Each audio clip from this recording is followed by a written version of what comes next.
Good morning. Good morning. The September meeting of the Southern District Board of Supervisors is called to order. Reverend Gant, did you lead us in prayer? Will you bow your heads, please? You talk about our Father, how we bless your name, how we thank you for the gathering that you allowed us to gather. Lord, we thank you for bringing us safely here. We gather here today, we seek your face, your direction.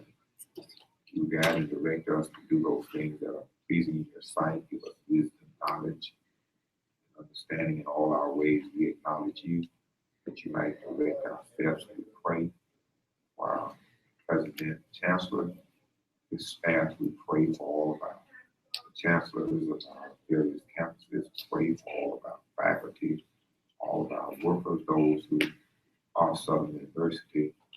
Pray for our students. We pray now for our football team and others who will be traveling to Atlanta, that you give them traveling grace and arriving mercy.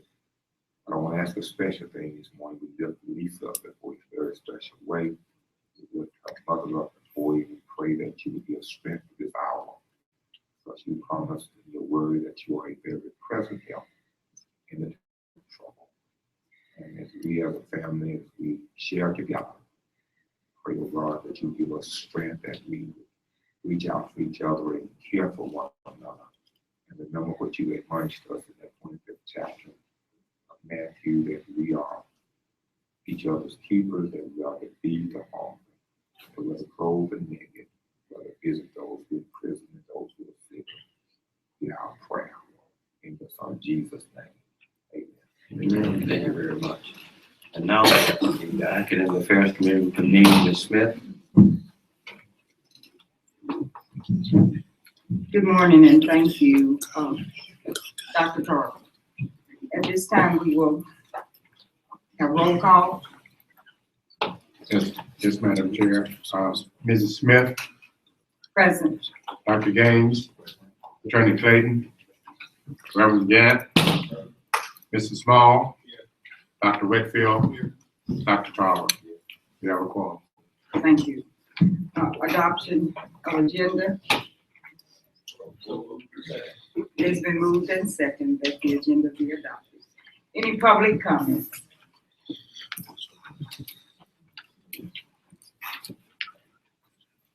No public comments? Then let's move to the action item, approval of Grad Act Year 5 remediation plan, SOSLA. I recognize you to just give us a brief on that. Madam Chair, you will remember from last month, we indicated to you we got an exception from the Associate Commissioner to do some revisions and bring this particular report up to the levels that we expected of ourselves and that they expected of us also. We subsequently went back with the help of Vice Chancellor Jones and Dr. Robinson, Sheila Robinson, who are here today, to lend support to the cause, to get this in order that it would be acceptable to the Board of Regents. They have done that, and what's before you has been done with the advice and consent of Board of Regents, and we offer it for your consideration now to move to the next level. Okay, thank you. I'd like to get a motion. It has been moved and second that we accept SOSLA's remediation plan for Year 5. All in favor? Any opposition? No discussion? Motion carries. Other business or new business?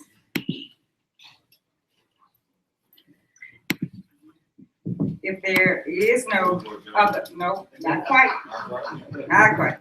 On yesterday, our Board of Regents met and Dr. Tarver, Dr. Upola, and several others were there. We had something that really happened, and it was exciting for Southern Suno. Not only was it an excitement and an honor for Suno, it was for our system as well. And Dr. Upola, I would just like for you to give us a briefing on what happened. Morning. Morning. Yesterday was a historic day for Southern System and for Suno particularly. I really want to thank the chairman and Ms. Smith for being there, giving us your support. It's an effort and hard work of all the Suno faculty, staff in the School of Social Work. What happened yesterday is that the Board of Regents approved Suno to offer its first doctorate program in social work. And by giving us that approval, the university can now apply to SACS to move from level 3 to level 5 institution. And we are going to be allowed to begin launching the program fall of 2016. So it's an exciting day for us, our faculty and staff and administration and alum have been very, very happy since yesterday when it happened. It has been in the works for more than 2 years now. Initially, when the letter of intent was approved in Shreveport, we had Reverend Gant was in the room when we went to Shreveport, and other board members, even the chairman joined us at that time. So it was really something that it has been a major task that we've just been inching on gradually. And yesterday was the final day that this actually happened. And forever now, Suno will be considered a level 5 institution as soon as we get our approval from SACS. So we are extremely happy about that. Thanks for giving us a chance to make that presentation. I recognize you. Dr. Upola was obviously very sincere in expressing his excitement, but I would also just like to commend both Dr. Upola and the faculty for their diligence in establishing this doctorate program of social work. I can't tell you the degree to which this is seen as a monumental accomplishment and really shapes a pathway forward for Southern University at New Orleans. So again, I just like to personally express my congratulations to Suno and the leadership that is being advanced by Dr. Victor Upola. Congratulations. Well, of course, I'm always very proud of what happens at Suno under the leadership of Dr. Upola.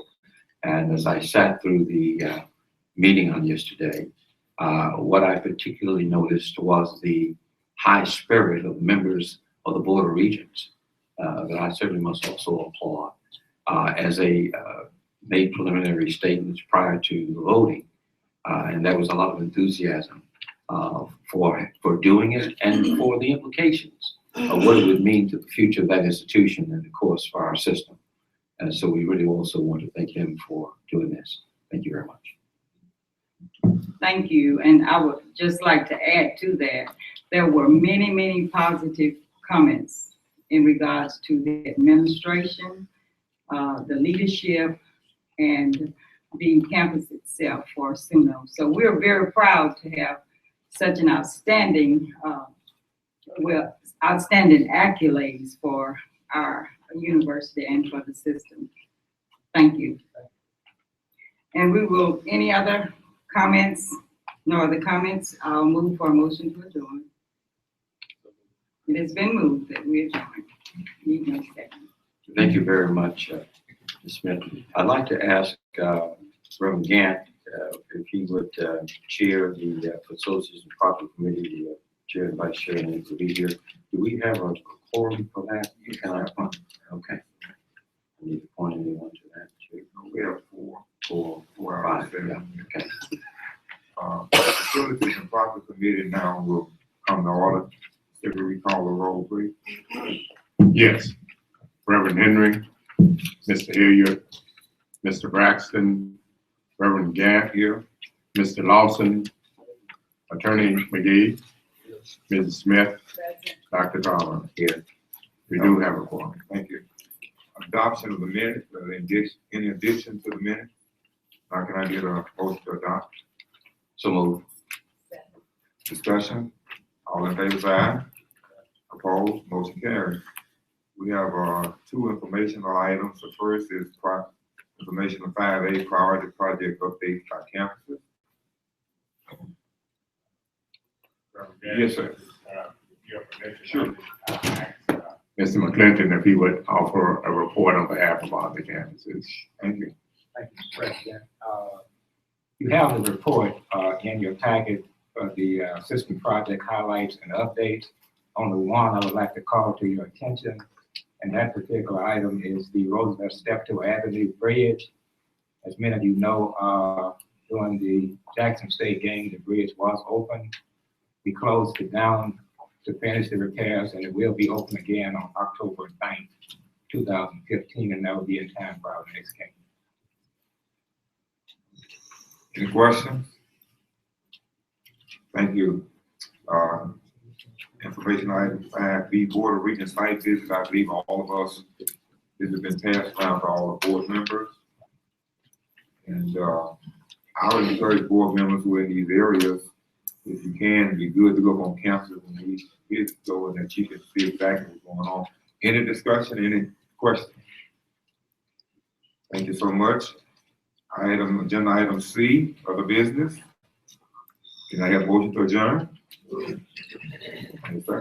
So carried, adjourn. Thank you very much, Reverend Gant. We move to the Finance Committee. I'd like to ask Dr. Gaines if he would chair that committee in absence of our chair and vice chair. Oh, there he is. Dr. Gaines, would you mind? Yes. I'd like to call the meeting to order. Roll call vote, please, Dr. Belton. Yes, sir. Attorney Clayton, Mr. Braxton, Dr. Gaines, Here. Mr. Lawson, Attorney McGee, Mr. Small, Dr. Tarver. Here. You do have a quorum. Thank you. The next item is the adoption of the agenda.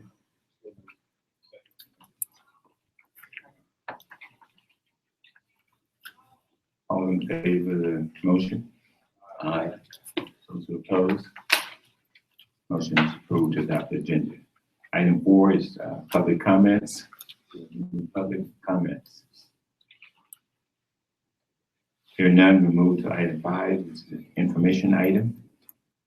A, which is interim financial report as of August 2015, Southern University System. Chair, I as well ask Mr. McClinton if he would offer a report on the interim finances for all of the campuses. Yes, sir. The interim financial reports are really in your packet, but I would just like to highlight several items. What we have here is actually a comparison of actuals to budget. And we have a summary of all the campuses for the Southern University system. At this point, the revenues is 30.5% for the system as a whole and 14% in expenditures, which means we've spent 14% of our money and we received 30%. Normally at this time, we would expect that percentage to be 16.6. So we're running ahead of schedule with revenue and we're running behind schedule with expenditures, which are both good. The campus breakdown, the boarding system is 36.5% for revenues and expenditures is 6.7% for expenditures. Southern University Baton Rouge campus is 32.2% and 14.5%, which is also good. Southern University Law Center, 40%, which you're running ahead on revenues and 12.1% for expenditures. They are behind schedule on expenditures, which is great because the item I mentioned earlier was 16.6. And that's the same thing for all the campuses. Suno is 38.8% for revenues and 12.1% for expenditures.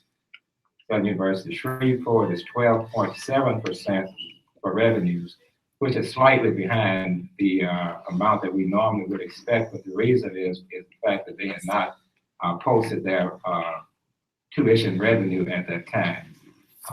We're still going with registration, but the September report, I'm certain that number will be back on track, and expenditures is 18.1%. Southern University Ag Center, 5% for revenues, and that 5% is because of the fact of the federal drawdowns. They have not drawn down their federal funds, but I'm certain those funds will be posted in September, and expenditures 12.8%. One other item I would like to mention is that we went to the budget hearing, Chairman and Dr. Belton and Dr. Upolo and several other members of the administration from the system, and we made a budget presentation, and that budget was approved yesterday by the Board of Regents for all campuses within the Southern University system. And that is our operating budget. And that's all I have for today. Thank you. Are there questions? Hearing none, thank you very much.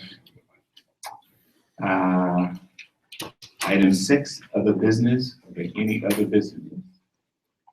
Ms. McGee? Yeah.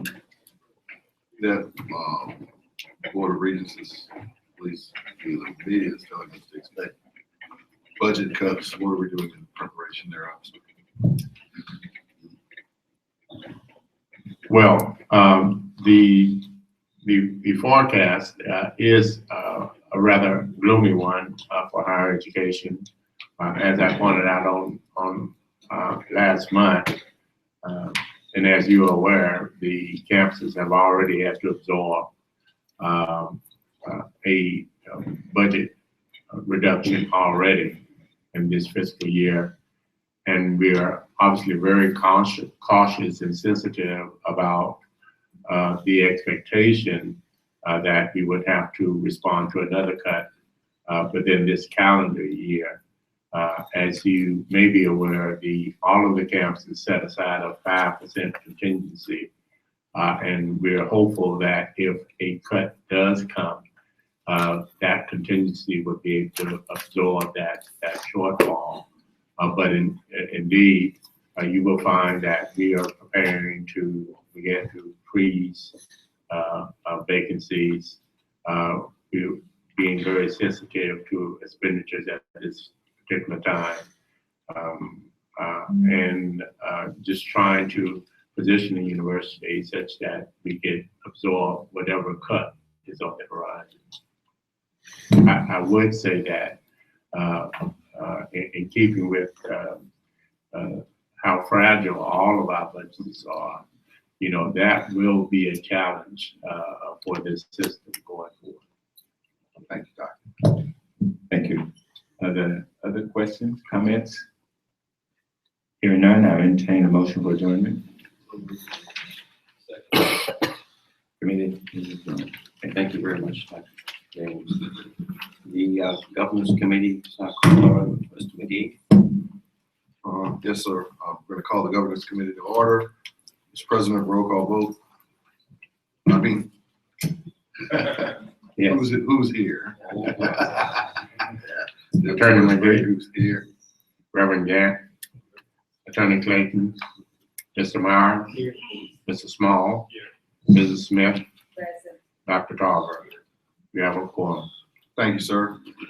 Chair, entertain a motion for the adoption of the agenda.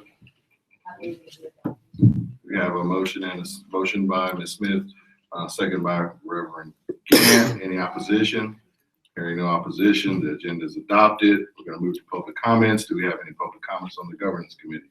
Seeing that there are no public comments, we're going to move to information item 5A, the query.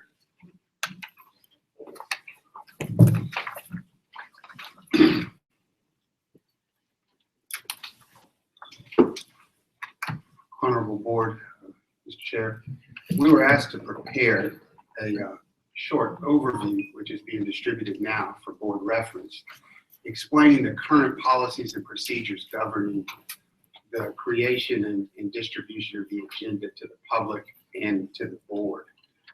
There's two laws, and you'll see there's two paragraphs on this short summary. The Louisiana revised statutes provide how an agenda should be distributed to the public. That's the first paragraph. We have a set of board bylaws that provide how the agenda is to be distributed internally to the board, so board members get notice. That's the second paragraph. In the first paragraph, all public bodies are required to post their agenda not less than 24 hours before the meeting. That's the absolute baseline. Within 24 hours of the meeting, change in the agenda requires unanimous consent of all the members present at the public meeting. Every state agency that has a board has to follow those rules. Our board rules are a little different. Our board rules provide that the president or secretary, one and the same, in conjunction with the chair, prepares a tentative agenda. That's exactly how it's defined in our board rules. And then that tentative agenda is sent to board members 10 days before the meeting. The very next section of our board bylaws provide that individual board members have the right to request in writing additional items be added to the agenda. Those are our board rules for notice of an agenda. The board rules serve a different purpose than the state law. What the board rules provide for is the board should have some notice as to what's going to be put on the agenda 10 days before, and then they have a right, if there's something they want to see, to request that the secretary add it to the board agenda before the meeting. That right is limited by the state rules that say once you hit the 24-hour window, the agenda can only be amended by unanimous consent. Now, our board rules are easily modified. If this starts a discussion, modifying our board rules simply takes an amendment of the bylaws. The state laws obviously can't be amended by this board. They would have to be amended by the legislature. So those are pretty much written in stone. But the second paragraph of this summary, our board has the authority, if they want to change it however they see fit. Over the past few years, we've worked with this board a while. These rules have worked. They've provided notice to the board of what's going to be covered, and they also provide some flexibility when things come up to be able to add them even within that 10-day window. So if there are any questions, I'd be happy to answer.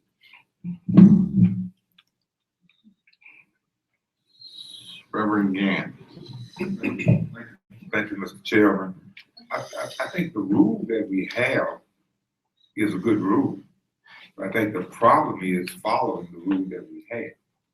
And I think having served as chairman before, I think what's happening now, many of us are getting lazy or whatever and getting our information in a timely manner. And as was stated, my frustration is when we get the tentative agenda and then 3 or 4 to 5 days pass, then at the very end, we're inundated with all of these changes. And many times when those changes come, we don't have that 24-hour window if we want to have. So I think if we can just really, as a board adhere and as an administration, get the information out to us in a timely manner on that 10-day. And I was talking to the chair because that, it puts a whole lot of strain on the president and the chair when they gather this information. Many times we ask for, but I think if we would all just follow that 10-day rule as we have here, and I would say, Mr. Chair and Mr. President, if we would hold our people accountable to let them know if you don't get this in on these 10 days, then it's going to have to go to the next one. I think that's where we become lax. Mr. Small. Reading the second paragraph, I don't know if that's a correct interpretation of the paragraph, because according to the paragraph, any board member can add to the agenda as long as it's within 24 hours of the actual meeting. So after the 10 days, any board member can come up with anything that they like on the agenda. Excuse me, Mr. Chairman. Right, you're right, Mr. Small. That's not where the problem comes in. The problem is coming from board members. I think the chair and the president would say the problem is not for board members wanting to add to the agenda. The problem is that many of the information we're getting from our departments and things, that's where the problems come in. Am I right, Mr. Chair? It's not board members. We know it doesn't affect board members, and that's not really the problem. He's still got the floor.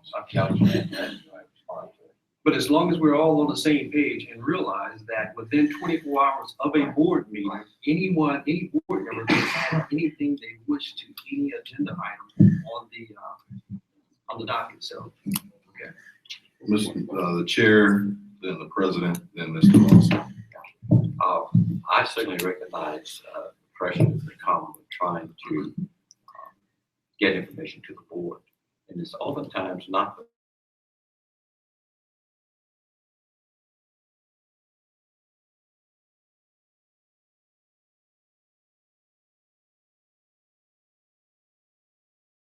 be whatever else we have. What we try to do is give a proper timeline where the administration can do that. Unfortunately, in some instances, we get larger volumes of information, and it's almost too much for somebody to try to digest in a couple of days.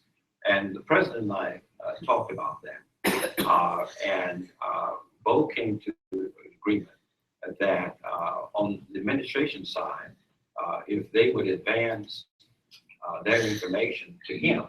The problem is the 10 days was for us, but we've been treating it like it's 10 days for the administration. So the administration's been getting stuff at the last moment. That's what we get at the last moment. So I asked him to consider moving his date up, and by which campuses will get information to him. Then that way it'll get to us much earlier. And I've said to him, we're going to draw a line. If that information is not in, we're simply not going to accept it. So the chancellors need to hear that. And I want to ask the president if he would address that other part, because to see what he's been doing in that regard, if you don't mind.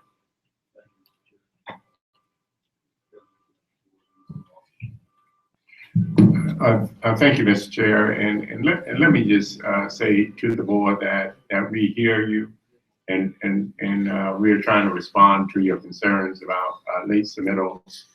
I should say to you that, just one of the challenges is the time between one board member and the date to which we're requiring the campuses to submit their requests. We're talking about a window of maybe 10 days. And in many cases, the issues that arise on the campuses are extended beyond that 10-day window. And so we've asked the campuses to establish a schedule of submittals such that their considerations are submitted to me almost a month in advance. Starting this month, I think this agenda reflects that we are now asking the campuses to submit. They will be prepared to submit for the October board meeting things that they may have intended to submit for the September one. So we are operating a month in advance. Even the supporting documentation could be generated such that we are not waiting to the last moment to populate the board agenda. And so I think moving forward, we are now on pace to be able to operate and provide timely submittals such that it conforms to this policy. Thank you. To see the results of that in the upcoming months. President Honorable Lawson. Thank you, Mr. Chair. Out of curiosity, Council, if I choose to add an item to the agenda, the correct submittal will be to the Secretary of the Board, and then he'll consult with the chair what they decide not to add my item. I still have the right to put that item on there? That's, Does the policy address that? yes. In fact, I have it right here. the exact wording from the board bylaws are, it says that the secretary in consultation with the chairman of the board shall prepare a tentative agenda and forward the agenda with its supporting data to each member of the board 10 days prior to a regular meeting. Particular items shall be included on the agenda by the secretary at the request of a member of the board. There's no discretion in that last sentence. Are there any other questions? Seeing that there's no other questions, is there any other business? Seeing that there's no other business, the chair entertains a motion to adjourn. We are adjourned. Thank you, Mr. Chairman. Well, the Personnel Affairs Committee is called to order. Yes, sir. McGee, you're on. All vote, Mr. President. Yes. Attorney McGee, Present. Mrs. Smith, Mr. Braxton, Attorney Clayton, Mr. Fundell, Mr. Lawson, Reverend Corbett, Dr. Carver. Yes. You have a forum. Thank you, Mr. President. Chair entertain a motion for the adoption of the agenda. We have a motion. Do we have a second? Please give me a second, somebody. Second. We have a motion and a second. The agenda is adopted. Are there any further comments? Good morning, Doc. How are you doing today? Good morning, Dr. Albert Samuels, Vice President of the Faculty Senate and Professor of Political Science at Southern University. I rise in response to, I think it's item 5 on the agenda. The Vice President of Academic Affairs and Provost.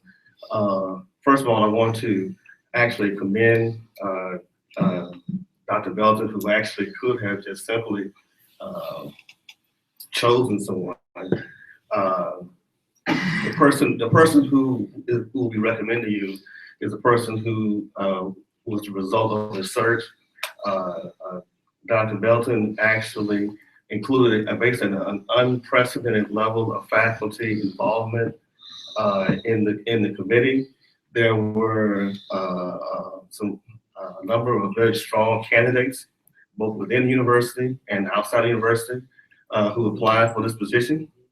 And after much deliberation, one candidate stood clearly above the others, and that's Dr. M. Christopher Brown, who is here today.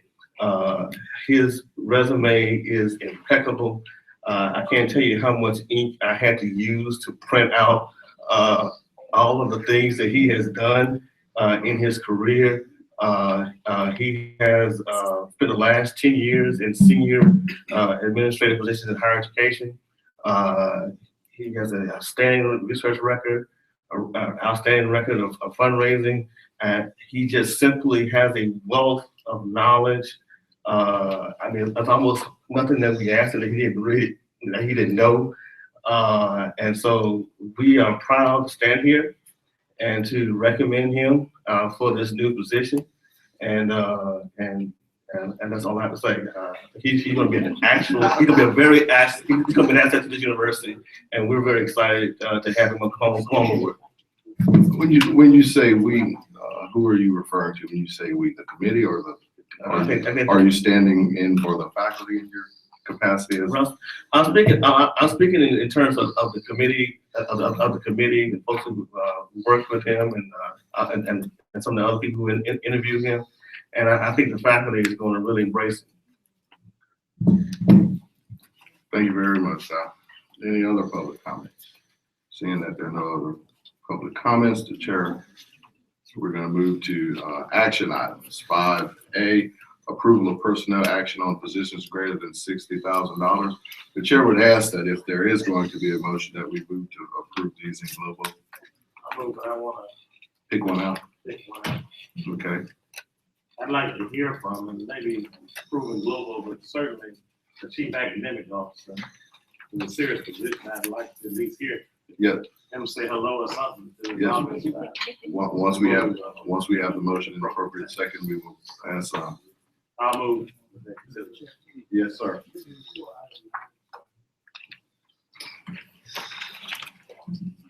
Yes, sir. Oh, do y'all want to just go one by one? Oh, I'm sorry, I apologize. I would like to ask, we're just getting it, I'd like to get this before people. This is the resume. I've heard it, but this is the first time I had it in my hand. And I was wondering, we all had it before now. Yes, yes, sir. Yes, sir. Well, we have a motion and to go into the action items and go with I think that would be a substitute motion just to remove. My motion will include all items except number 8. So you're gonna adopt that motion. Okay, so we have a motion except for number 9. Except for number 9. So we have a motion to approve the personnel actions that would include numbers 1 through 8. Do I have a second? We have a second. At this time, we're going to get into discussion on any one of the 1 through 8. I think particularly, Mr. Lawson, your interest is in the Executive Vice President for Academic Affairs and Provost. Mr. President, could you address that first, and then we will, if it will be your pleasure, then you can introduce your submission to the board. Yes, thank you, Mr. Chair, and I want to thank Dr. Samuels for his kind introduction of Dr. M. Christopher Brown, who we have recommended to serve in the role of Executive Vice President for Academic Affairs and Provost of the Baton Rouge campus. He articulated his participation on a search committee that was comprised of the Faculty Senate President and Vice Presidents of all the campuses within the Southern University system. And he was accompanied by chancellors and the vice chancellors for academic affairs on each of the campuses in their examination of the candidates, and as well the vice presidents, the associate vice presidents, and vice chancellors of the Baton Rouge campus had the opportunity to review the applicants and candidates and to offer their feedback in that regard. As Dr. Samuels made reference, Dr. Brown, notwithstanding the other outstanding candidates that rose to our attention, Dr. Brown's experiences, qualifications, his research, his prolific writing stood out amongst the candidates, and I think the Southern University system and the Baton Rouge campus will benefit from both his leadership and the degree to which he is steeped in the academy.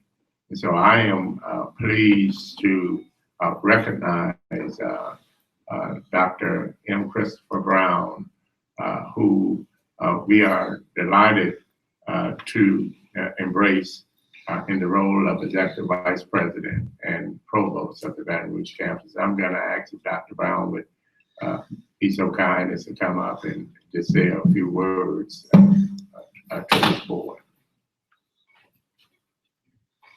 Good morning.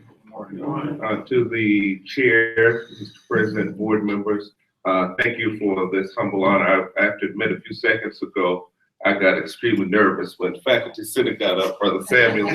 I was thinking of that line in the Southern Fight song where it says, "As mighty as the river flows down to the sea." I said, oh, it's going to be rough right up in here. But God is good. I said my prayers this morning.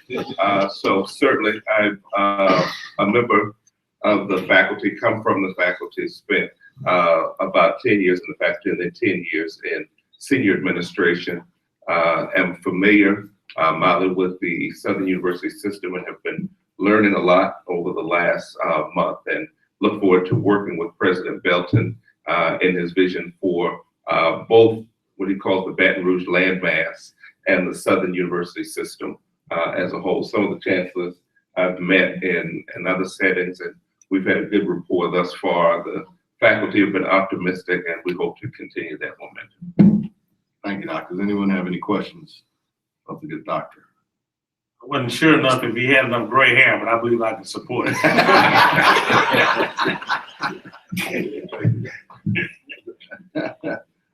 Any other questions? Seeing that there are no other questions, I'll turn it back to the president. That's it. Well, I thought we had something. No, I just simply, again, just want to thank everyone who engaged in this process. I think a lot of diligence went into it. Want to acknowledge and express my appreciation for those who applied both internally and externally, because I think, as you know, this is a very critical role, and it would be one, in my view, that would be pivotal in advancing the interests of the Southern University system. So looking forward to working with Dr. Brown and continuing our engagement with the faculty of all the campuses in the pursuit of excellence within the Southern University system. Okay, so we have a motion, second, and we've had some discussion on action items 5A, 1 through 8. At this time, we're going to request a roll call vote, Mr. President. Committee? Yes, sir. Yes. Attorney McGee, Yes. Mrs. Smith, Yes. Mr. Braxton, Attorney Clayton, Mr. Fondale, Mr. Lawson. Yes. Reverend Torbert, Dr. Tarver. Thank you, Mr. President. Motion passes. At this time, we're going to move to action item 5A. 5A9, Mr. Chairman. Thank you, Mr. McGee, members of the Board of Supervisors, ladies and gentlemen. This was one of those last minute submissions for this particular board meeting. Most of you have by now received the resume of the candidate that I'm nominating, and who's also present today. You might have noted in Reverend Gann's prayer, our extending our condolences and our sympathies really to the family of Ms. Banks, Ms. Green, because she's had a great experience over the last year and she continues to do so. Ms. Green informed me the first part of the week that she would find it necessary to take some family leave in support of her family. That work was submitted to Dr. Belton a couple of days ago. Dr. Belton informed me on yesterday that the time period for the leave extends from the 1st of October, I believe, to the end of the rest of the year. During the course of my finding out about the departure, I thought through the business of how soon could we respond to having someone to cover our office and assume the duties and responsibilities. In an emergency situation, a short-term situation, that's not always a very easy task. Over the course of the past year, we've had a vacant position for the board coordinator's position since the last person held it. We finally had an approval last month in our budget for this position. It was a reapproval, but we had held it up during that period of time when we thought through whether or not we needed to approve it or not. Seeing the situation develop as it was, I took it upon myself as chairperson to give consideration to a number of people who over the course of the past year have approached me about posts, people who mostly work in the Southern University system. And I also inquired of others about this because I wanted to get someone that I thought not only had the skill set and aptitude, the personality, and the skills to deal with this type of complex organization, that bring some true meaning to the board's holdings post, and help move us forward for the future. After some considerable thought, I chose to nominate you Ms. Maya Banks, who is a current employee of the Southern University system, I believe, in the library. Ms. Banks is an undergraduate of Southern University. She has a master's, I think, in library services, library studies, and literature from LSU, who has held a number of positions administratively on this campus over the last 10, 12 years. I therefore chose to recommend her to this board, your consideration to fill that post, the permanent post of the board coordinator's position, and to be effective the 1st of October, as Ms. Green's leave is effective the 1st of October. That's my recommendations. Are there any questions, Mr. Mayor? Mr. Chairman, will there be any transition period for this bank, or should just come right in and on the fire? Well, Ms. Come in right under the fire, but we do have a brief period. Ms. Green is going to be here for until Wednesday will be her last day. And so I've been busy trying to make arrangements in the event that this board approves Ms. Banks to have her come in, and I will meet with them to be in the president's office for 2 or 3 days in order to kind of make that transition. It should not be that difficult one for someone who's familiar with this environment. Are there any other questions? Brother Voss. Essentially answer one question, but my concern also is the transition, and I'm glad to hear that you'll be there. You know, it appears that, you know, this is a fairly easy job because Lisa has been doing this practically by herself and has done a hell of a job, quite frankly, and I'm very grateful. I think the board is very grateful, but I don't, Ms. Banks, I think that it's an awesome task that she's been handling.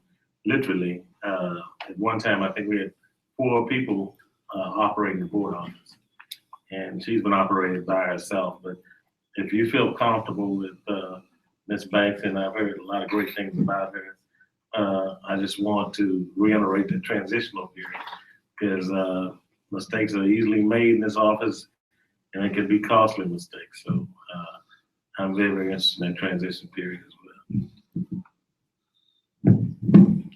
Are there any other questions? I think I kind of did it out of order. I should have entertained a motion in the second and then had the discussion, and I apologize for that. So at this point in time, the chair will entertain a motion for action item 5A9, which is the appointment upon the recommendation of our chair to of Ms. Myra Banks to the board as the board relations coordinator. We have a motion at this time. So we have a motion from the chair. Is there a second? We have a second by Mr. Small. All in favor, say aye.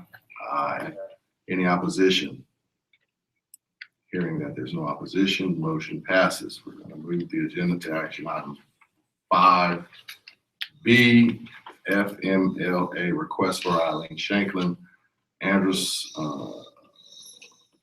for the 12-month Family Medical Leave Act. Suno, is there a motion on the floor? Help me out. We have a motion. Is there a second? We have a motion and a second. Ms. Chancellor Ukpolo, briefly explain what this is. Oh, Suno, yes, Suno. Ukpolo. You can call me whatever. I'll respond. Polo. What is it? Whatever.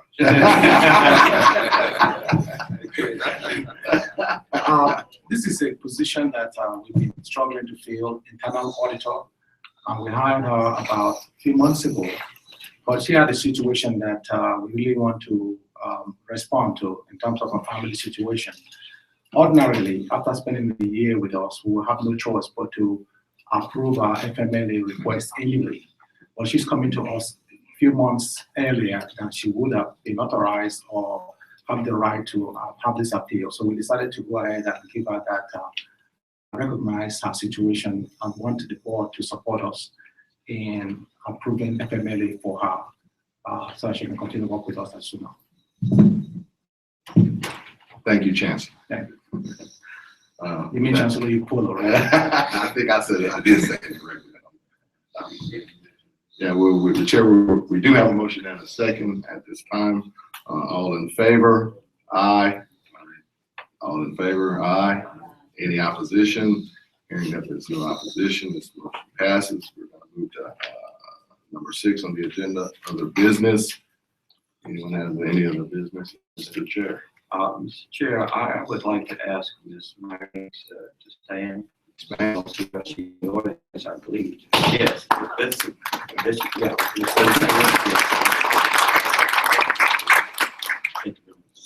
Thank you, Mr. Chair. At this time, I entertain a motion to adjourn. We are adjourned. Thank you very much. That takes us now to recruiting and admissions. Dr. Gaines. Thank you, Mr. Chair and President Belton. I'd like to call the meeting to order. President Belton, roll call, please. Yes, sir. Dr. Gaines. Here. Mrs. Smith. Mr. Braxton. Mr. Bell. Reverend Tolbert. Dr. Tolbert. You have a call. Thank you. The next item on the agenda is the adoption of the agenda. Entertain a motion to approve the agenda. Motion to approve the agenda. Move. Do I have a second? Move and second to approve the agenda as printed. Next item is the public comments. Any public comments? Hearing none, we move to item 5, it's information item. 5A, enrollment updates by campus. Dr. Upolo, we'd like to start. Thank you.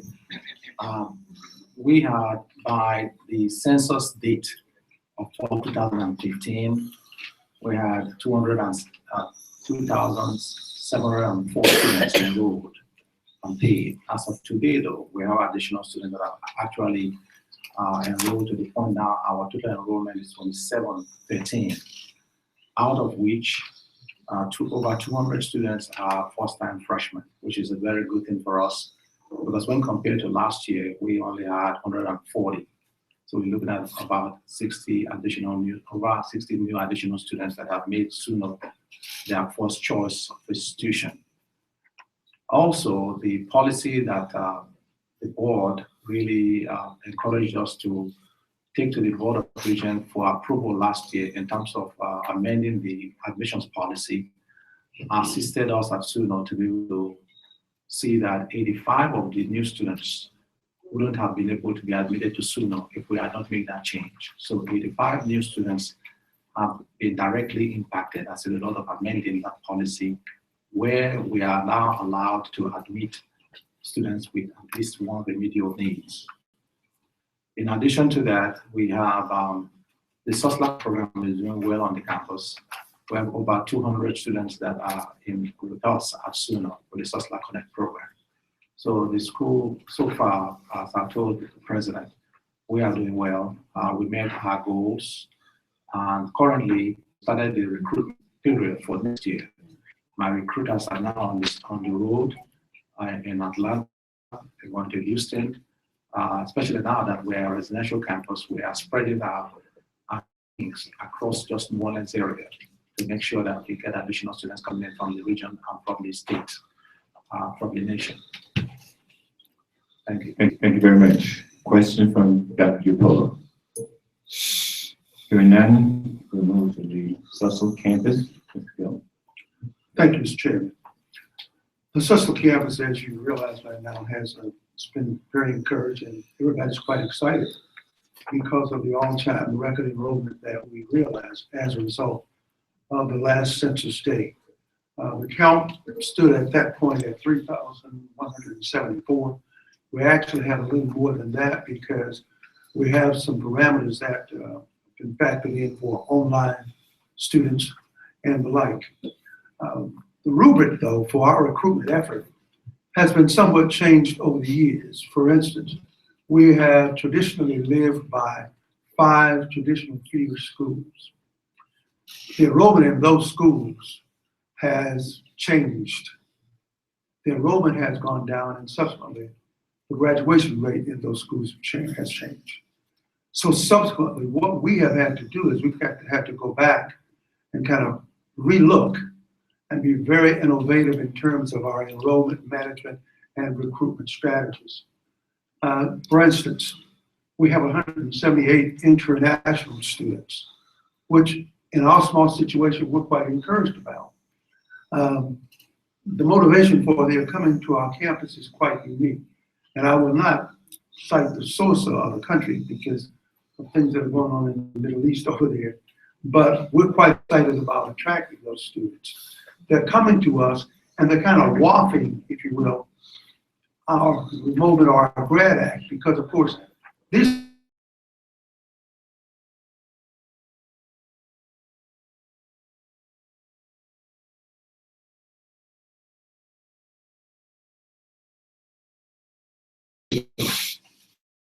phase of our accountability, of explaining what's going on there. We were very encouraged by doing something very unique with dual enrollment. In other words, we've gone and we started, of course, offering courses now to students as far down as 9th grade. We have, glad to report to you, 658 of those students.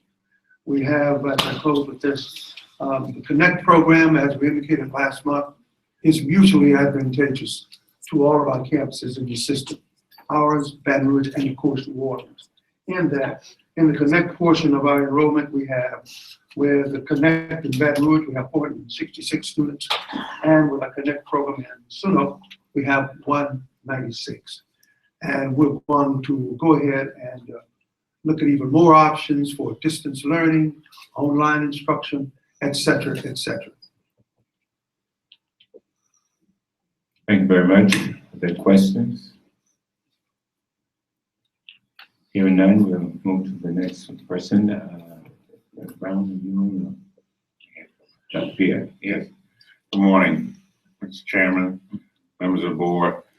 The Southern University Law Center enrollment, 14th day total was 617. So 2 things, we had projected that our total enrollment for that point in time would be 580 because of the significant reduction in the number of students that are actually matriculating into law schools around the country. There's been about a 40% drop in interest among students into entering law schools. Fewer people are taking the LSAT, and few people are actually applying to law schools.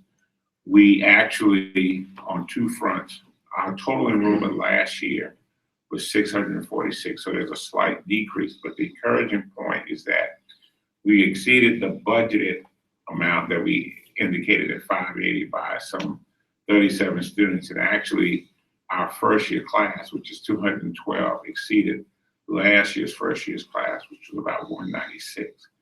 So we actually are bucking the national trend in terms of enrollment at the Law Center. And a particular note is the fact that we have 25 first-year law students that are graduates of Southern University Baton Rouge, the highest number we've ever had in a while, in a long, long while.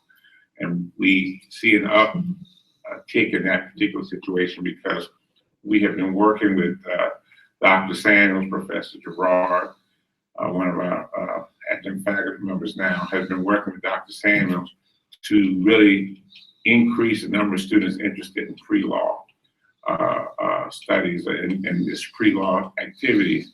That organization had a meeting and drew over 110 students to that particular organization. And we're increasing those activities. Also across the state, we have been doing mock law school classes at all state institutions in the state of Louisiana. We've been doing that for over a year now.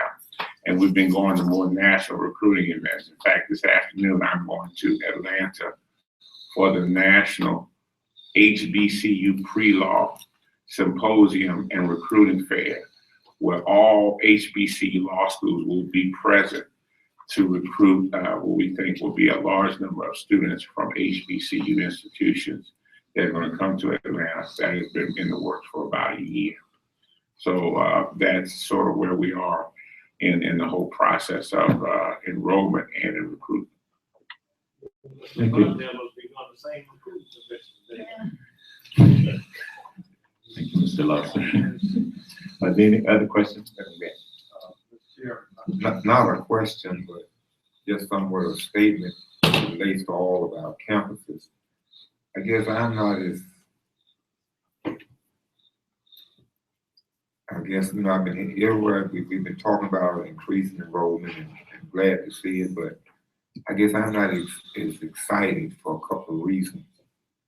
One of the concerns that I have, and I'm wondering, what are we doing that we're taking these students in with the lower ACT? I want to make sure that we are giving them the help that they need. So when we come to the spring of the year, we'll lose all of these students and end up hurting us more than helping us. So I hope that we're taking, that we are going to be working with them. You know, one thing that I saw that really encouraged me, and I'll read an article about Xavier University and why they turn out more black doctors than university in the country, and the president said what they do, and they recognize these students have special needs. They immediately start working with them, so I hope we're doing that. The second concern I have, I mentioned to the chairman, and hopefully we'll get in depth with it next month, but, and I'll just put you chancellors on notice now. I'm concerned we talk about our numbers, and I see the number and they are dual enrollment. Well, to me, that's somewhat misleading, because when I'm thinking of enrollment, you know, are we actually getting paid for these students, because that's affecting the budget. So it's something I talked to the chair that we'll get more in depth about. But when I look at that and I separate it, I'm not as enthused as I was when I count those numbers in there. So I say these chancellors, don't sit on your laurels too much, because we have a whole lot of work to do. Thank you, Mr. Chairman. Thank you. Are there any questions? Yes, Ms. Smith?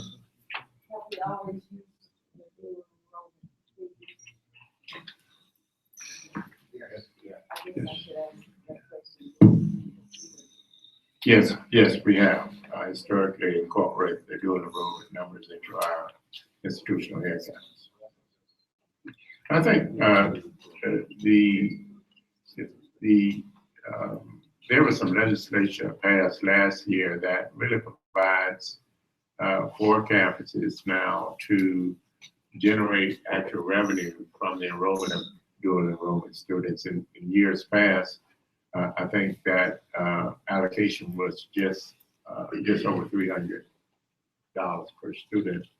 But now with the top 10 legislation, the campuses have the opportunity of really generating something comparable to a top scholarship to support these students. And so going forward, all of the campuses, I think, need to take another look at the degree to which we advance and actively recruit students in high school, not to mention the fact that the opportunity to engage students in high school provide for us a targeted population to whom we can actively recruit with the anticipation of them transferring or continuing their studies at the institution of choice upon graduation from high school. Dr. Reverend Gant's comments are well taken. It does not discount the fact that we need to continue to work very hard in terms of not only recruiting students, but retaining students. And that it has as well been my observation that across the system, we absolutely need to do a better job of retaining students. We are looking forward to next month when we can speak a little bit more broadly about our efforts, about strategies that we're trying to shape to bring more attention and more focus on the retention of students across the system. Thank you. Reverend Gann. Mr. Chair, I don't want to be misinterpreted. I'm in favor of dual enrollment. In fact, I'm trying to get my name graded and so forth. Right. Yeah. Because, you know, I think it's a good thing, but the only thing, and maybe I'm the only even board member because of this year, I guess I didn't pay a lot of attention. But it happened this year, I looked at the breakdown, and it, you know, with the finance, and we inundated with so much pay. Before, if I just heard that we have 1,000 students that suffer, how soon we have 1,000? But this year, I looked at the breakdown. Yeah. And when I looked at it, it was concerning me from a budgetary point of view. And so that was my concern. Not that I think it's a good program and we need to do it, but I think as board members, there are others who probably like me, if you heard 1,000, I'm thinking we have 1,000 undergraduates. I wouldn't count in to do it in a row. So that's what I was talking about. Right. Thank you. Mr. Lawson. I'm glad we're talking about the piece of recruiting, but my concern, as much if not more so than recruiting, is retention. Yes. Because it's all for naught, quite frankly, if we don't keep them in school. The top tech piece is huge. Yes. And that's going to add some value, as you mentioned, to the budget. But I would like us to get some empirical data that will show us what's happening in these classrooms. I talked probably a year or two ago, you may remember, Mr. President, about exit interviews.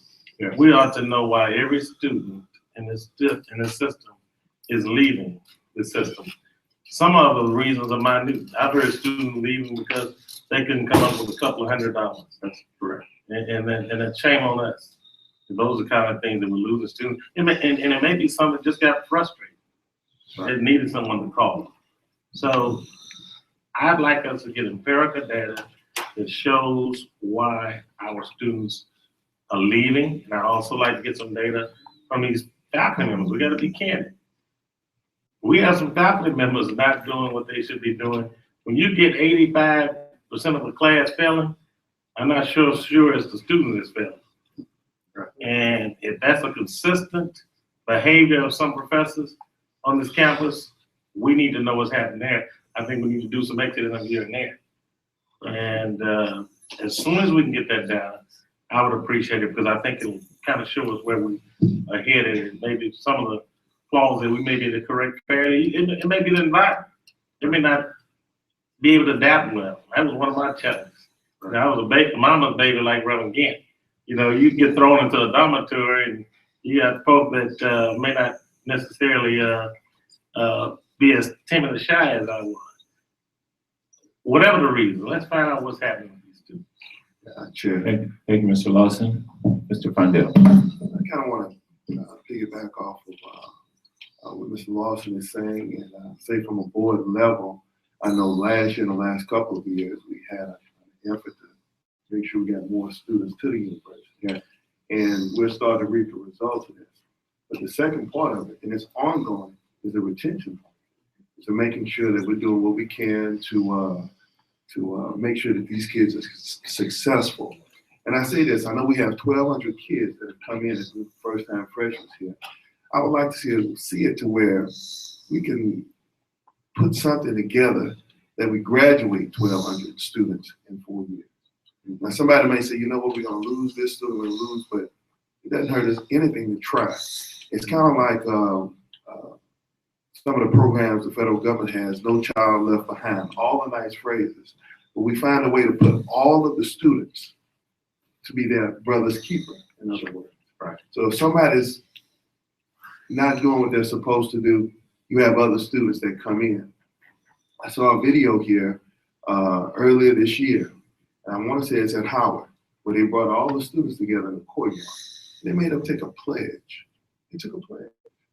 And basically that pledge was saying they took personal responsibility for themselves and making sure that they finish it.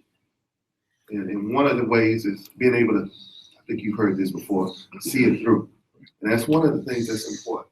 And if we can have an environment, and it starts right here. It starts with us here, and then it works itself down. The same way the recruitment effort did. And I congratulate all the chancellors that are here for all the effort and everything that was done, because it wasn't just one thing. It was leadership from all levels at all campuses that were able to put this thing together. And now we're speaking in positive terms that we're cutting the corner and heading in the right direction. But we gotta get the retention piece. And we will find a way to get it done. I know under the leadership.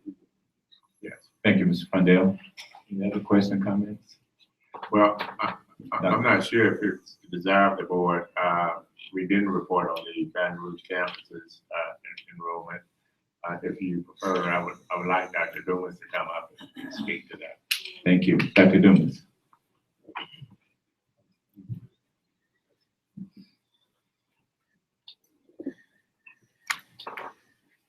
Good morning, Mr. Chair, President Belton, honorable members of the board. It is my pleasure this morning to announce our census date enrollment report from Southern University Baton Rouge. 6,384 students as of the census date at the closing of the registration period, and 1,210 of those students were first-time freshmen, representing approximately 30% increase in our freshman class over the past year, and a 3% overall enrollment increase for the institution over fall of 14. Thank you. Very good. Any other questions? Thank you. How many again? 6,384. And that's up what? The overall enrollment has increased approximately 3%. First-time freshman class, 30%. Okay, thank you. Yes, sir. Thank you. Thank you, Dr. Dumas. Yes. Ms. Smith? Very short, but I would just like to let the board know that I did come in last week, well, it might have been the first of this week, and visited some of the departments. Dr. Dumas took me through several of them, and if you as a board would just take time, come in and look, you'll see that some things that they're putting in place, and you're gonna be very, very proud of it. It's for, not only for the recruitment and enrollment, but it's also for retention. And I'm not gonna go through the process because I'm sure we're going to be re-strategizing and improving that structure, but there were a lot of good things that we're putting in place for Southern University. Thank you, Ms. Smith. Any other questions, comments? I want to thank all of the chancellors for your reports as well. We appreciate it very much. Item 5B, recruitment for SU update. Mr. Isaiah Robertson.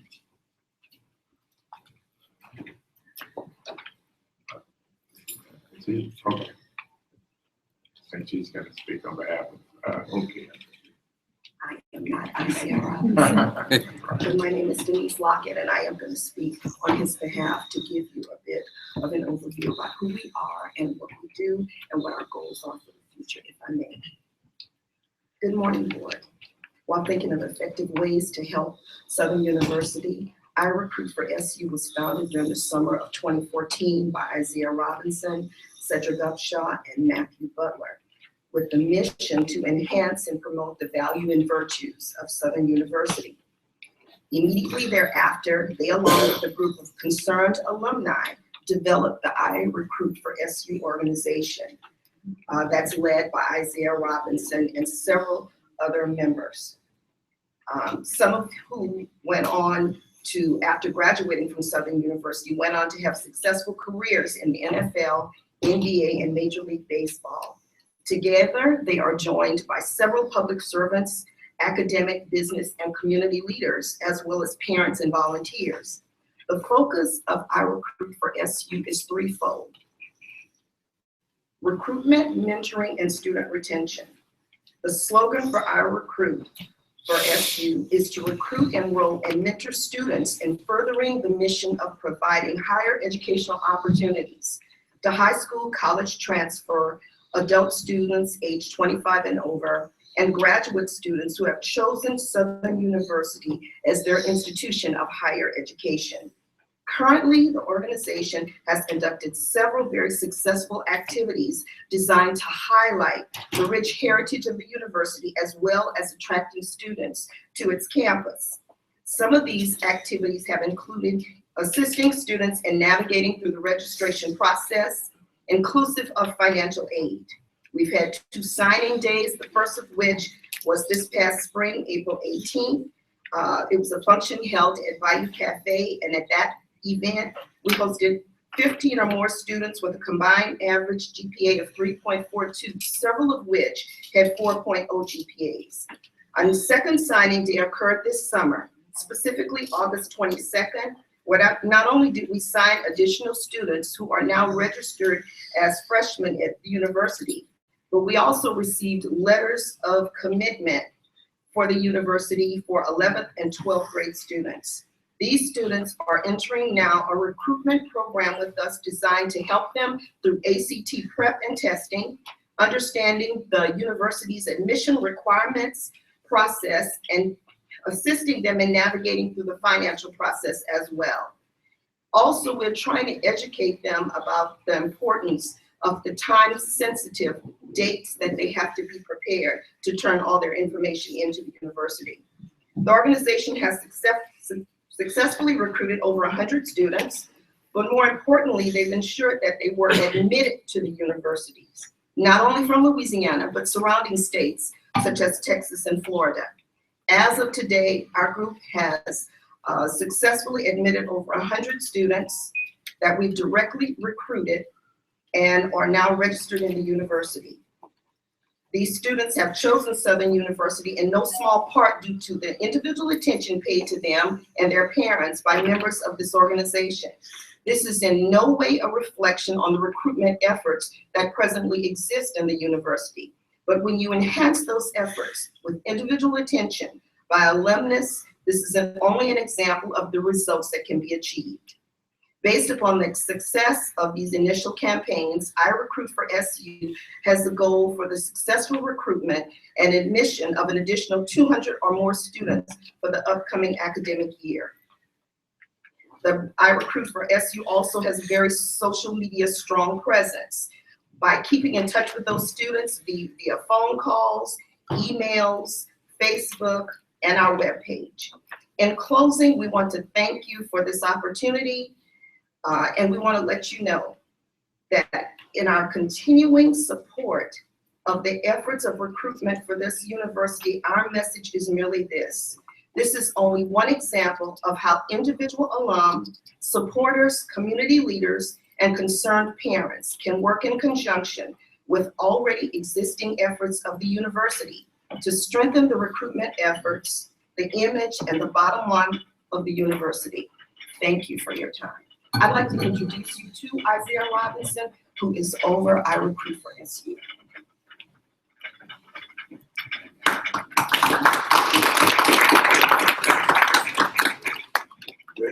Good morning, good morning, good morning. First of all, I'd like to thank you all for giving us the opportunity to share. I know you have a busy day, you got a football game, and you're trying to get out of here, and I'm gonna make it brief. First of all, I want to thank the board for your choice of the young man that you chose to run this university. The alumni all over the country is excited. I also want to thank the board for electing the young man that is the chairperson of this board. The alumni across the country is excited. We feel that we have Tom Brady and Bill Belichick right now running Southern University. All right, Bill Belichick.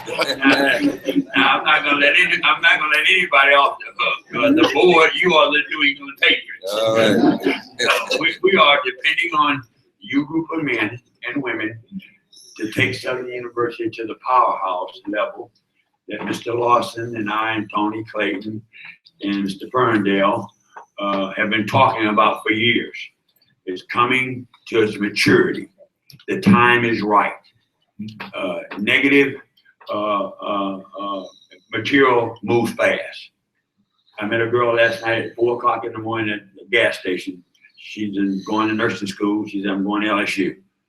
I had to go out and pull up and print up the nursing program at Southern to tell her that we are better than LSU. And so now she's considering wanting to meet with Cedric Upshaw's wife. It's the message.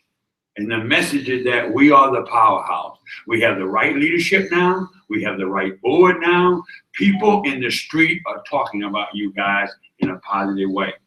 For an example, first of all, I want to thank Cedric Upshaw and Matt Butler, John Smith, Denise, who you just heard from, Sylvia Copper, Johnny Hodge, has been on a conference call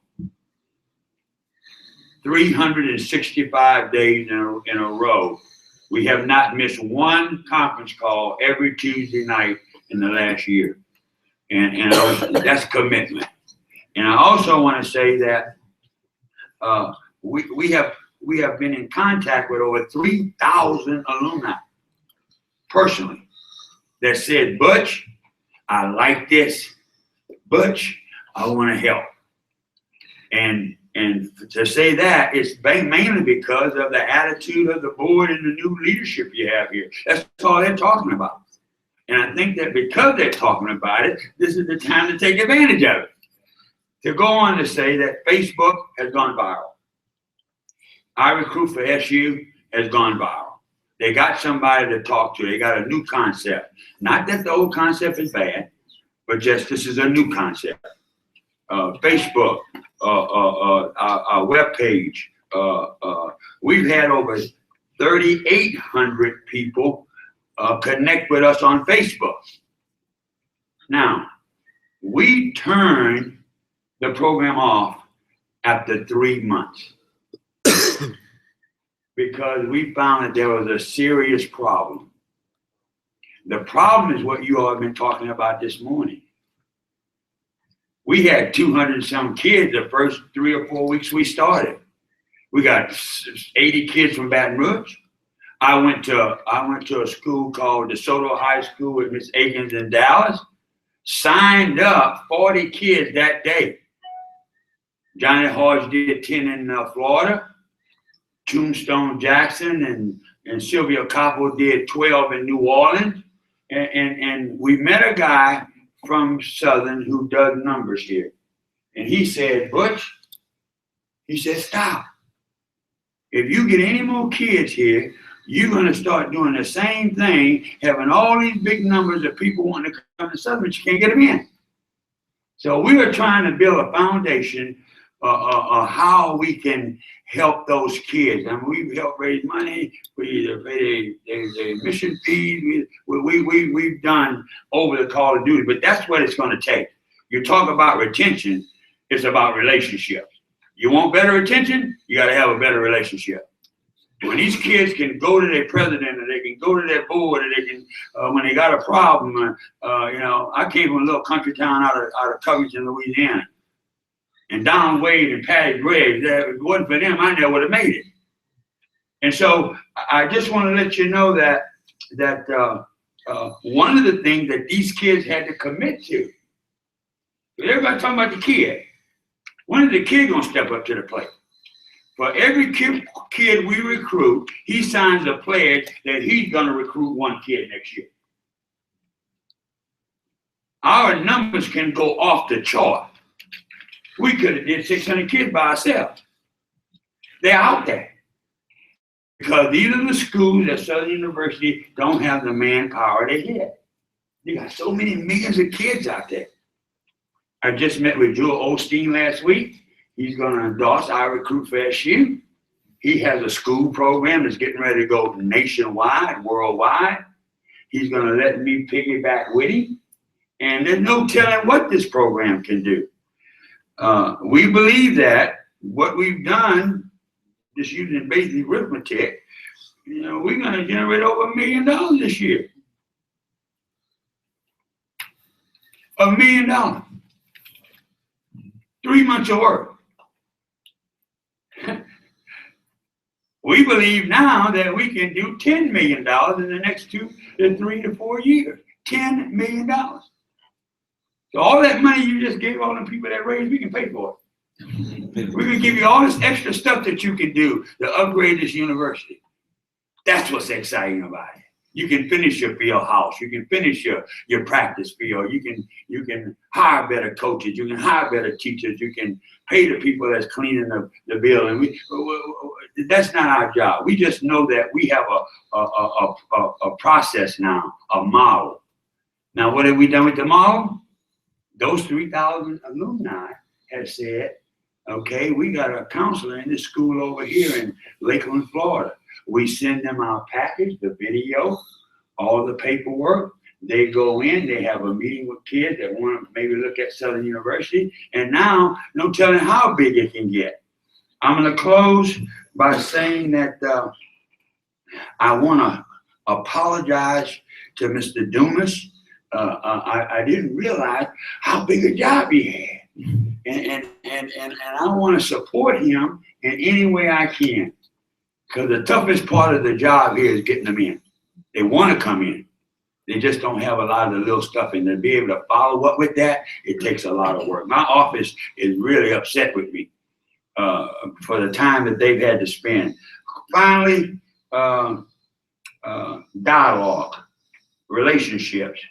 That's the key. We talked about the money. We talked now, just 1 second of closing. All your great athletes here are back on board. Mel Blunt, he's not bitter anymore. Mel Blunt wants to help. Anilius wants to help. Bob Love, I was in Chicago last week with him. He wants to help. James Osborne wants to help. Rich Jackson always wants to help. Harold Carmichael wants to help. Frank Pitts. I'm going to see Frank Pitts right now when I leave here. Frank Pitts, you know, is sick. And so to close, our next step is to confirm this presentation.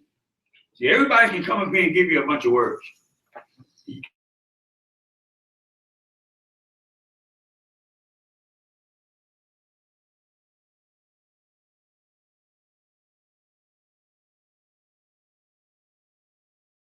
Work closer with him. We don't want to change the deal. We want to be a part of making Southern University great. And so to close, I'm going to say this. This is my message, and I approve it. So I have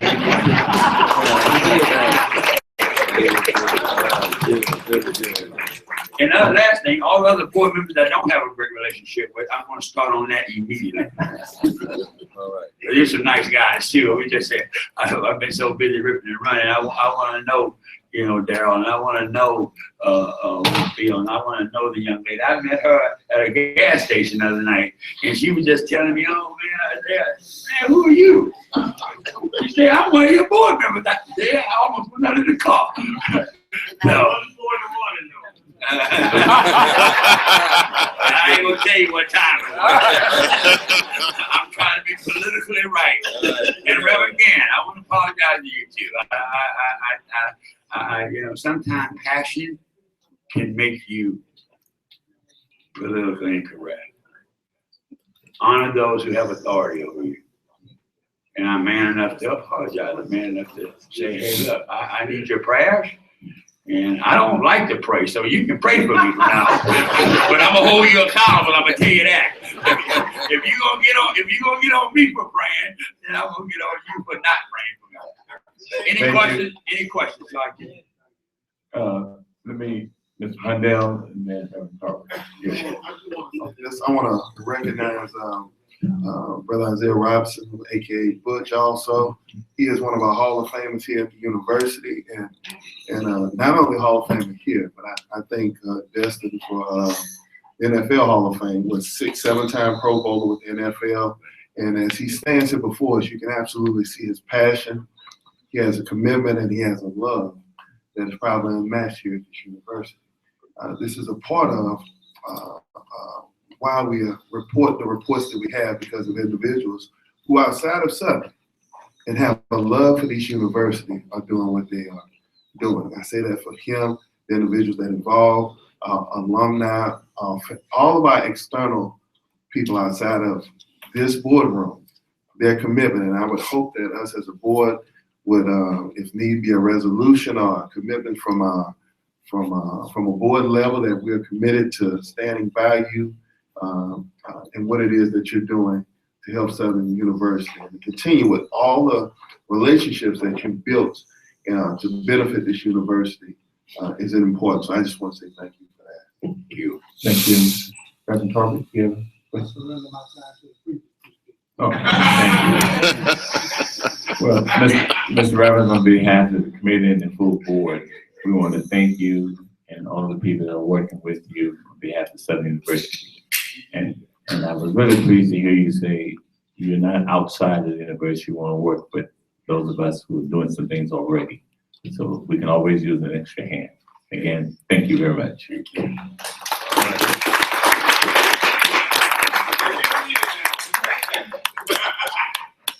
Amen. Moving the agenda, item 6, other business. Any other business comes before this committee? Hearing none, I will entertain a motion for adjournment of this committee. Do I have a motion? So moved. Yeah. Thank you very much, Dr. Gates. Thank you, Mr. Robertson. Ladies and gentlemen, we now move to the main agenda for the Board of Supervisors. And I might add that the agenda omitted where it has the committees down 1 through 5. There's a 6th committee, the one we just got off, which is recruiting and admissions. We added to the agenda. So I'd like to get a motion to that effect when we do so. Mr. President, can we have a roll call vote? Yes. Board of Supervisors meeting? Dr. Tarver, Here. Mr. Braxton, Attorney Clayton, Mr. Diamond, Mr. Fondell, Dr. Gaines, Reverend Gant, Reverend Henry, Mr. Hilliard, Mr. Lawson, Attorney McGee, Mr. Meyer, Mr. Small, Mrs. Smith, Reverend Tolbert, Dr. Whitfield. We have a quorum. Thank you very much, Mr. President. We announced our adoption of the agenda. Can I get a motion to add the Recruiting and Admissions Committee as number 5B6?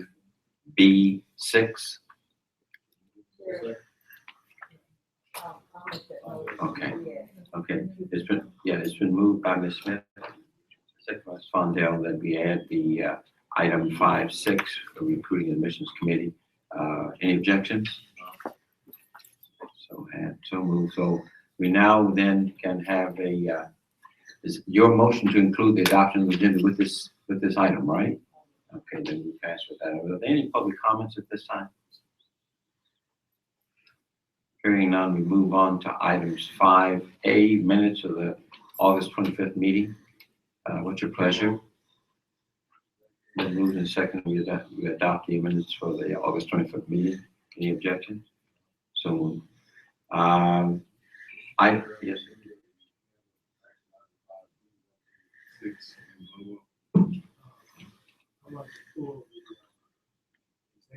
President for Academic Affairs to vote on it separately. I will make that motion, Reverend Tolbert, with in global, we're going to pull the executive vice president from that motion. Okay. Did we have a second? Then probably move a second that we approve B1 through 6 with the exception of the vice president's position. Any discussion? All those in favor? Aye. Action item 5C. Before we go to that, Madam, we have to deal with the vote. The committee's recommendation on the executive vice president / provost. That's my motion. Second by Reverend Tolbert. Been probably moved and seconded in discussion. Those in favor? Well, Oh, I'm one sorry. question. I want to ask Mr. McGee something. Oh, okay. Can I finish following? Go ahead.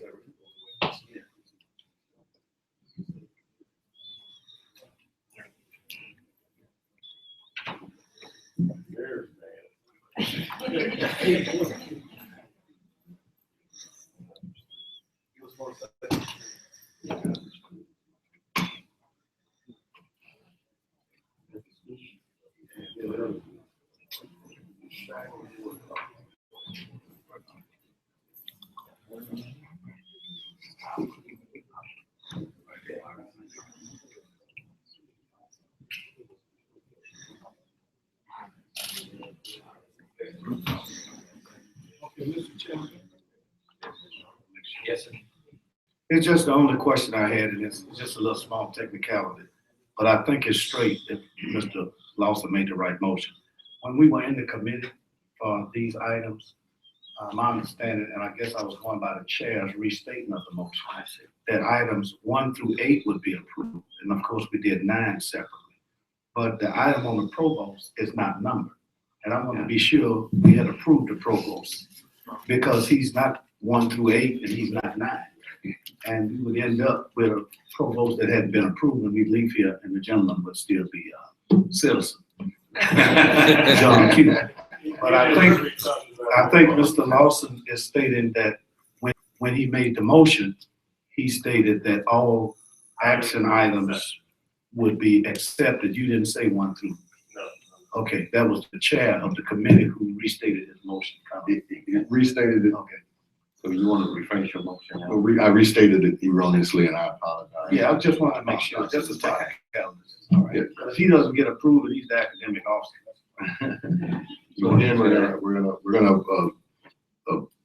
approve, well, the motion is to approve, Dr. M. Christopher Brown as to the position of, Executive Vice President for Academic Affairs and Provost. So that would be my motion. Okay, and it was second. All in favor, on side of aye? Opposed? Thank you very much. Now we go to to information item 6, A, medical, what did I get? Oh, resolutions. You want to say? I'm sorry. Can we get to the resolutions on 5C, please, Mr. President? Yes, Mr. Chair, we have 3 resolutions. The Abbott Williams family, Mr. Williams, husband of Mrs. Lorraine Williams, an employee of Southern University at New Orleans Facilities Department, passed away on Tuesday, September 22nd. The Ronald E. Gardner family, Mr. Gardner, a 1969 alumnus of Southern University at New Orleans and named 2015 Bash honoree, passed away on Tuesday, September 22nd. The Elaine DeCure family, the Elaine DeCure Smith family, Ms. Smith, Southern University alumnus and mother of former SU student board member and current president of Langston University, Dr. Ken Smith Jr., passed away early this morning. That's the conclusion of the resolutions, Mr. Chair, to members of the board.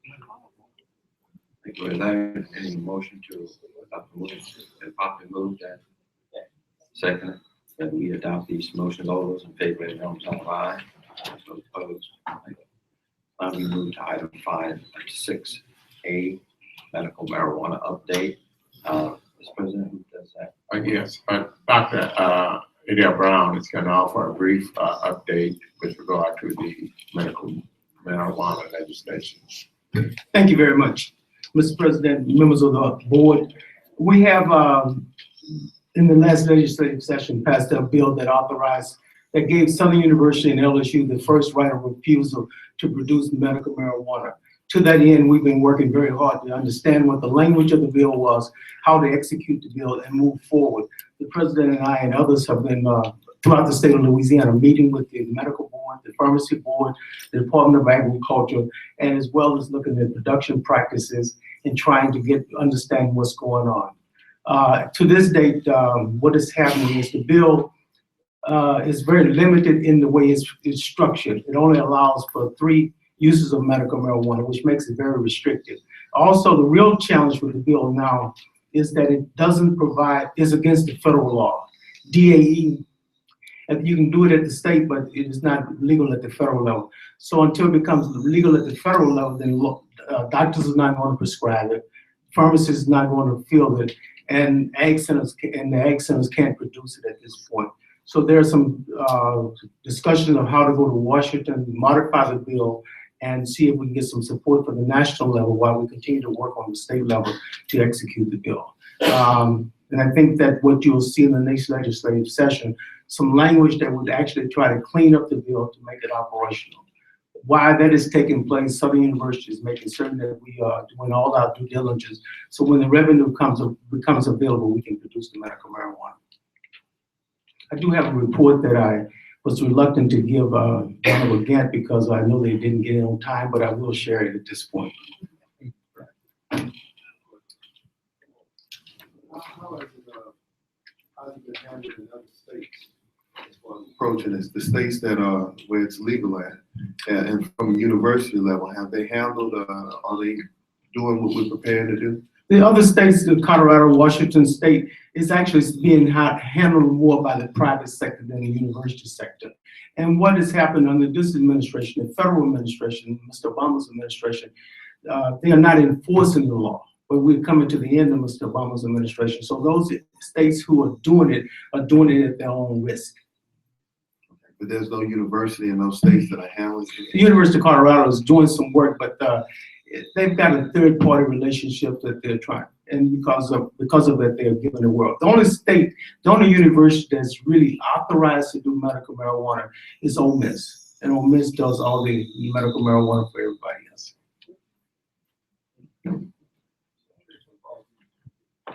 Wonderful. Any further? I was going to ask you, Dr. Brown, this is something I'm very interested in as well. I know at NIDA, National Institute of Drugs, they're doing research with the University of Mississippi. So I think that's where you're talking about as far as. So what is their relationship? Have you spoken to anyone there? You know what they're doing? Yeah, because they're contracted to do research only. They're contracted to do research only, and they supply the medical marijuana to every other university that is doing research. So we have a conversation with the individual who runs the university is out of the country, and we have to meet in October, going up and visit with him at this point. Please. I will do. Thank you. Anything else to add there? Next item is 6B, System President's Report.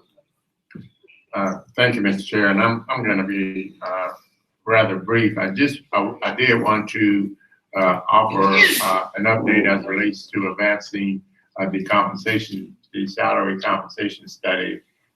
We have, or rather, we are in the process of processing a purchase order to engage a third-party entity to facilitate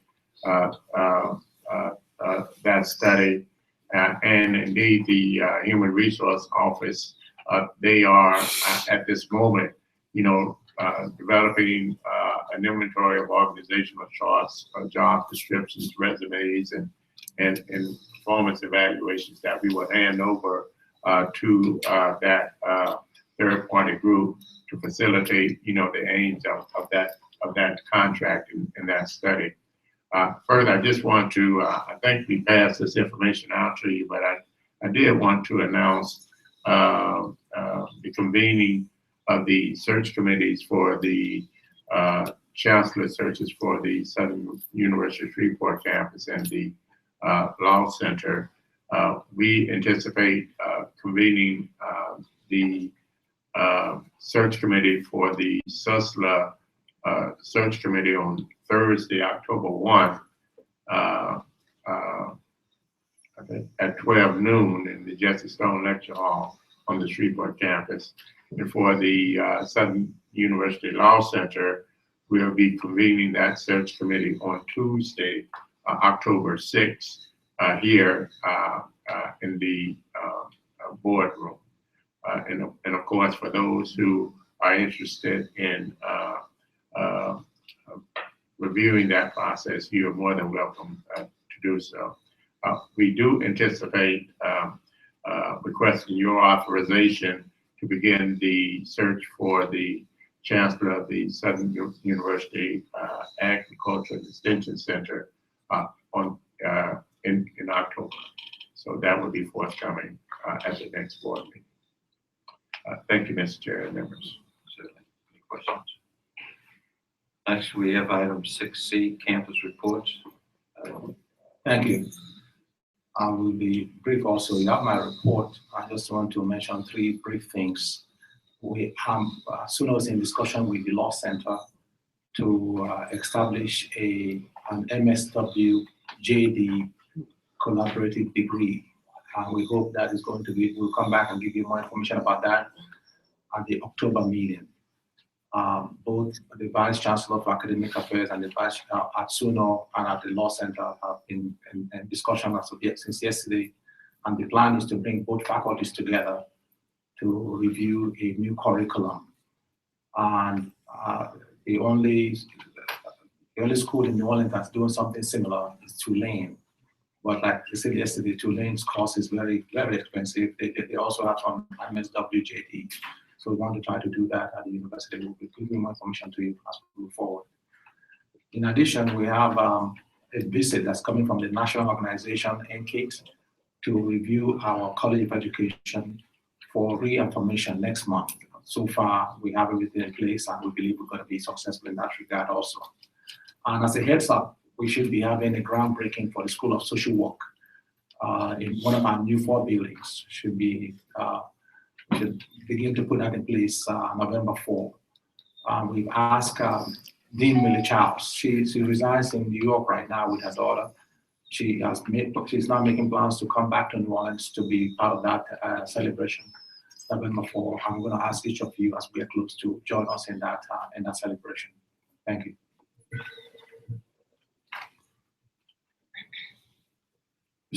Mr. Chairman, board members. For the sake of brevity, of course, we have our chancellor's report submitted in your packet, but I'd like to just cite for you, if I could, 2 things. Of course, the Classic Golf Tournament is coming up on October 12th. This is a fundraiser for us, and of course, the beneficiaries of that process, of course, our students. It's a scholarship fund, so if you can't make it, send money. We'd be glad to have it. We were also, I was remiss during the Academic Affairs Committee. I put a copy of this on Madam Chair Smith's desk, but I did not put it on the rest of the board members' desk. And I must simply share it, if you don't mind, Mr. President, Mr. Chairman, because they would be very angry with it. The young people, the bright, young, idealistic people on our campus, heard you, Dr. Reverend Gant. We started recently a retention task force, because the idea, we realize, we understand that we work very hard to get our students, get our students there and get enrollment up. By the same token, we realize that we have to work equally hard to make sure that they persist in their educational goals. So what we did was, we took not the most credentialed people on our campus, not those with a lot of initials in front or behind their names. We simply walked around the campus and we saw people doing good things with students, excited. We asked those people to come into a room and come up with a plan to just, for lack of a better word, I think you might appreciate this, Ms. Smith. Their instruction and their charge was simply to get in the business of our students. If it's a child care issue, if it's a transportation issue, whatever it is, if it's a substance abuse issue, if it's an emotional adjustment issue, whatever it is. And what you're seeing in front of you, I mean, the ideas just started popping from this group. And I think you will be very excited, as I am, with their enthusiasm and, of course, the results from their action. Thank you very much. The Southern University's Chancellor's report for the month of September is a very extensive report. We're very appreciative of the kind of work that the faculty at the Ag Center continue to do. The one thing I would like to bring your attention to is this week, Tuesday, I was able to go to Washington, D.C. on behalf of the president and receive an award from the Truth Initiative, which is a large nonprofit, the largest nonprofit with tobacco-free, supported us. And we were received a trophy for that, because Southern University is one of the first systems to become smoke-free. Yeah. Yes, sir. Thank you, Mr. Chairman, members of the board. You have our report. I just wanted to add a couple of things, upcoming events. On October 14th, the Southern University Journal of Race, Gender, and Poverty will hold a half-day symposium dealing with the 10th anniversary of Hurricane Katrina. And we think that's an important thing for us to remember and discuss. Also, we have convocation on October 21st, and our speaker will be a board member, Clayton, who actually 25 years ago was a third-year law student. So I wanted him to reflect with these students about what his life has been over the last 25 years and what he sees for the next 25 years as far as their potential.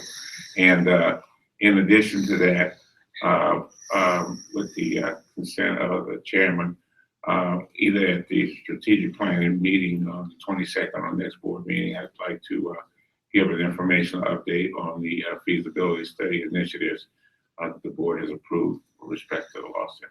Sure, that would be a good time to do that.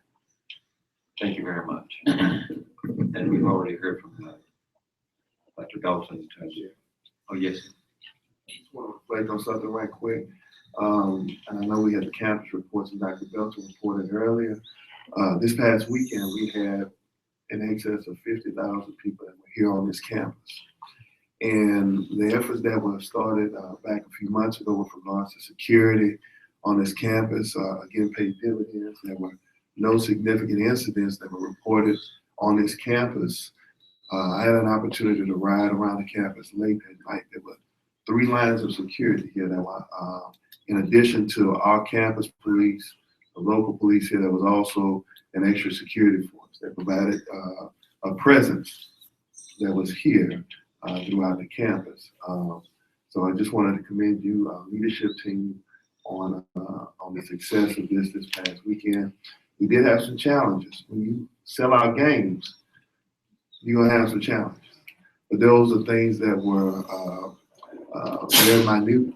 We can work to rectify those things, but I don't mind having problems like that if we're gonna sell out every game. So we get to do the same thing in a couple of weeks because we have homecoming. So those of you that were here, I know you'll be attending. You can probably have another 10,000 or 15,000 for homecoming coming up also, and all the activities. Also on tomorrow, for those of you who may not know, but I know most folks here do know, we're going to be playing our first Southeast Conference game here as Southern University is going to play the University of Georgia at Athens on tomorrow afternoon. It's the first time we've played at SEC school, right? And the first time they've played at HBC University. There's a lot of excitement that is centered around it. So go Jack. Go Jack. Thank you very much, Mr. Frontel. Yes, ma'am. Ms. Smith. I do have a very quick comment, and that is I'm not going to ask for the report on the feasibility study this month for the salaries. I'm not going to even mention that this month. Well, we anticipated that you would have that you would want to ask for that for the retreat coming. Thank you. However, I am going to ask that all board members and faculty, staff, everybody continue to come up with ideas and suggestions so that we can strategize for retention when we and put it on agenda, right? And we're gonna discuss it, but we really need to bring in some ideas on retention, how we're gonna at least present. Some of them we can use probably, some of them we cannot, but we do need to focus on retention.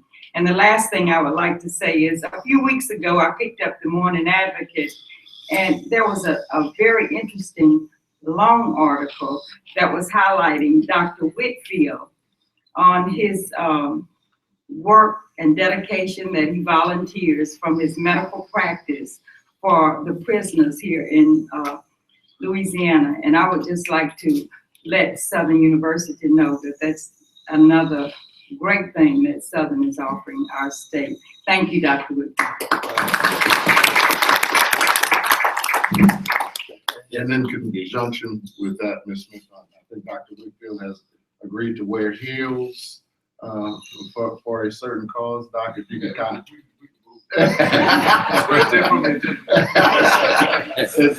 The doc, again, in his true commitment to public service, I commend you, Dr. Whitfield, on that, and offer my support. as well. Thank you. I'm not gonna wear heels. Thank you. One last one too, I think, Ms. Smith and certainly Mr. Fonda had an opportunity to meet, this gentleman, the band director for Jackson State. Almost, and the president got a chance to meet him, cried. He said this first time he'd been back on the field performing, was it 57 years? And he is a graduate of Southern University. And he said, nobody knew it. He said, I was the first person to conduct a band in a Big Ten. So I'd like us to focus on that, maybe next meeting for, present a resolution commending him. He's obviously very, very talented. Yeah. To get the opportunity, and he's from Slaughter, Louisiana, and, very, very accomplished. Right.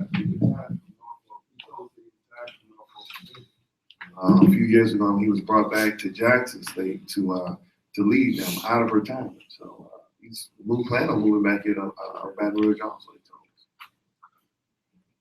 Well, thank you very much. Seems that we've moved on now to item 7 of the business. I'm only reiterating now the upcoming mini retreat, the board meeting for that Thursday and Friday.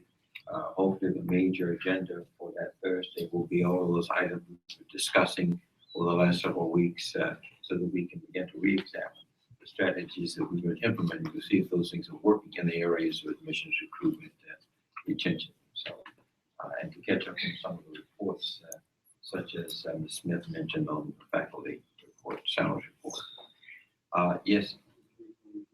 Yes, it's going to be in where we held the last one at the field house. So that will begin at 12 o'clock following lunch on that Thursday.